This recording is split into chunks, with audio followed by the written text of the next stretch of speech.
I said in my last video that I live with roommates in Vancouver. I'm down here in Ottawa because the Freedom Convoy made it impossible for my mother-in-law's usual carer to actually get to her. And since my job can be done remotely, but my wife's can't, I'm down here taking care of her instead. And it's not like my mother-in-law's caregiver is the only person out of a job because of the Ku Klux Klan. I mean, auto plants across the country have shut down due to a lack of parts coming in from Detroit. Even truckers, and I mean actual blue-collar truck drivers, are finding themselves out of work. 25% of trade across the border has been blocked off. Unions that actually represent workers in this country are against them. Even the conservatives have started turning on them, and why wouldn't they? What have these insurrectionists done besides block an industry that has also been heavily impacted by the pandemic? What have these insurrectionists done besides risk people's lives by flooding and delaying emergency services? What have these insurrectionists done besides disturb our children's education? I mean, it really isn't any surprise that these people don't care about kids. They'll use their own children as human shields after letting them freeze inside their trucks. And don't come into my comments to say that it's the police's fault for seizing fuel.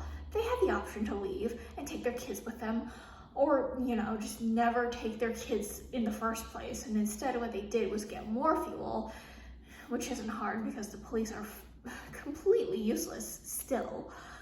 And drove around to schools honking and trying to recruit kids and then harassing the kids that don't join them. And I'm not saying this to disparage the kids who walked out of class.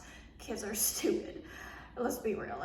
And I've said before on this channel, I've done a lot of dumb shit under very hateful banners as a girl. These are things that I regret as I got older, and I don't think I should be harassed for them.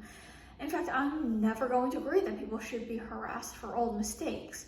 Nobody's perfect, and as long as they've shown that they've changed by working towards helping the kinds of people they used to hurt, then we should accept them. But right now, all the change I see are just words. I see Ford finally crawling out of whatever hole he was in to pay lip service to reopening the Ambassador Bridge. I see Trudeau and the rest of Parliament not doing anything to kick the truckers out, even though they've hung effigies of him. A woman died alone in Alberta because her family was prevented from reaching her. But none of this is going to change those terrorists' minds because they have the intellect of... Anything I say here would insult the example I want to use.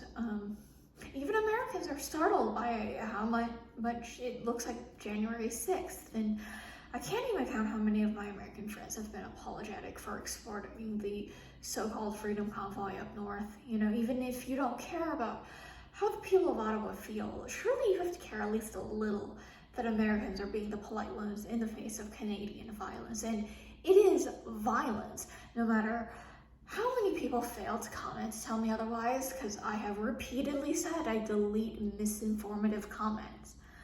These people have mailed chemical weapons and bombs. They have thrown rocks at ambulances and screamed racial slurs at frontline workers.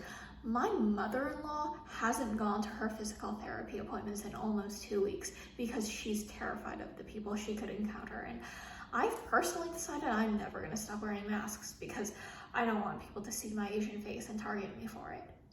And there's not a graphic to accompany this because I started looking up at the xenophobic hate crimes and immediately stopped in the interest of not hiding under my bed for the rest of eternity. Much like a plague, the convoy of disinformation has spread to other countries. Luckily, more are acting like Vancouver and Toronto than Ottawa. France and Belgium have barred the protesters from entering, and both are mobilizing police. New Zealand shut down their protests in 3 days. Also, all of this information is accurate for the time I'm gathering this information. So between February 10th evening and the morning of February 11th, 2022, as we get into the weekend, obviously things will change and some of the things I've said will become outdated. Hopefully it's outdated in the sense that France and Belgium aren't even going to have to deal with a single libertarian in the way that we have. And I don't mean libertarian in a political sense. I mean people who refuse to accept that we do, in fact, live in a society, that no matter what you do for work or don't do. You have an effect on the people around you simply by virtue of living in a place that other people also live. You know, we share the obligation to make sure those effects are positive, like we share the space around us. And it's unfortunate that that space is currently infiltrated with people who have disregarded everything that living in the modern world actually means.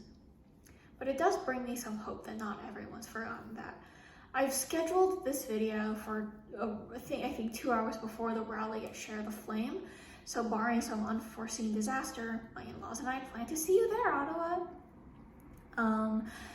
And lastly, a nice person left this comment on my last video. Canada recently picked its prime minister in an election. The truckers may not like it, but it's Trudeau. Bye-bye.